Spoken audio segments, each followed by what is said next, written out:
এবং আজকে আড্ডা হবে মহেন্দ্র সিং ধোনিকে নিয়ে, এবং সেই মহেন্দ্র সিং ধোনিকে নিয়ে কথা হবে যিনি ভারতকে বিশ্বকাপ দিয়েছেন একটা চ্যাম্পিয়ন্স ট্রফি, এবং একটা নয় দুটো বিশ্বকাপ কিন্তু ভারতকে দিয়েছেন।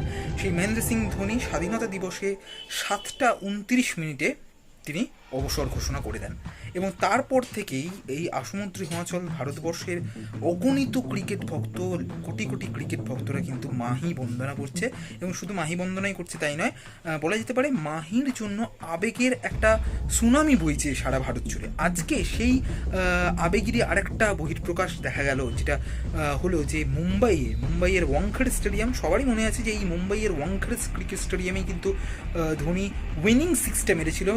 কমেন্ট্রিতে রবি শাস্ত্রী ছিলেন এবং ক্রিজে ছিলেন মহেন্দ্র সিং ধোনি। তিনি কুলশেখরকে ছক্কাটা হাঁকান এবং সেই ছক্কাটা গ্যালারিতে এগিয়ে আছড়ে পড়েছিল। ভারত 28 বছর পর বিশ্বকাপ জিতেছিল। এই যে বিশ্বকাপ জয়ের মুহূর্ত, এই যে মহেন্দ্র সিং ধোনির ছক্কা হাঁকানো, এর সাথেই এবার জুড়ে যেতে চলেছে ওয়াংখেড়ের আরেকটা বিষয়, সেটা হচ্ছে ওয়াংখেড়েতে এবার বসতে পারে মহেন্দ্র সিং ধোনির বিশেষ সিট। কীরকম?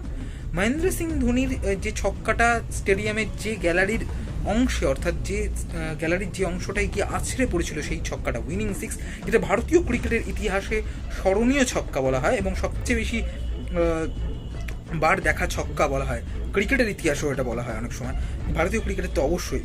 সেই ছক্কাটা যে স্ট্যান্ডে, অর্থাৎ ওয়াংখেড়ের যে স্ট্যান্ডের যে গ্যালারির অংশে গিয়ে পড়েছিল, সেইখানে একটি বিশেষ সিট আয়োজন করা হতে পারে। এটা এমসিএর তে একটা প্রস্তাব এসছে যে ধোনিকে সম্মান জানিয়ে এরকম একটা সিট করা হোক, যেখানে ধোনির নামাঙ্কিত সিটটা হবে, এবং এটা ওয়াংখেড়েতে হবে, এরকম একটা প্রস্তাব কিন্তু এসছে এমসিএর কাছে। এমসিএ এটা অবশ্যই ভেবে দেখবে, এবং হতেও পারে যে কয়েক মাসের মধ্যেই আমরা এরকম একটা ধোনির নামাঙ্কিত সিট আমরা পেতে চলেছি ওয়াংখেড়ে স্টেডিয়ামে। এর আগেও কিন্তু ক্রিকেট বিশ্বে এরকম ঘটনা ঘটেছে। যদি ক্রিকেট ভক্তদের অবশ্যই মনে থাকবে যে 2015 বিশ্বকাপ, যেখানে 2015 বিশ্বকাপ যেখানে দক্ষিণ আফ্রিকা এবং নিউজিল্যান্ডের সেমিফাইনাল ম্যাচ হয়েছিল। সেমিফাইনাল ম্যাচটা দক্ষিণ আফ্রিকার বিরুদ্ধে গ্র্যান্ড এলিয়ট, নিউজিল্যান্ডের গ্র্যান্ড এলিয়ট, তিনি কিন্তু ছক্কা কে ম্যাচটা জিতিয়েছিলেন নিউজিল্যান্ডকে, এবং সেই ম্যাচটাতে নিউজিল্যান্ডের স্টেডিয়ামে যেখানে ছক্কাটা গিয়ে উড়েছিল, সেই জায়গাটা এখন কিন্তু এলিয়টের নামে একটা চেয়ার রয়েছে, বা একটা গ্যালারিতে একটা অংশ রয়েছে, গ্যালারি স্ট্যান্ড বলবো না, সেটা একটা চেয়ার রয়েছে একদমই তার নামে চেয়ার।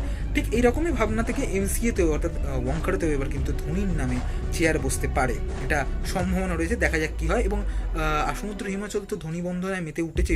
শনিবার ধোনির যখন ঘোষণা করলেন যে তিনি অবসর নেবেন, তারপর থেকেই কিন্তু ধোনি বন্দনা চলছে। এই বন্দনা চলতে থাকুক, দেখা যাক যে ধোনির নামে ওয়াংখেড়েতে স্ট্যান্ড হয় কিনা।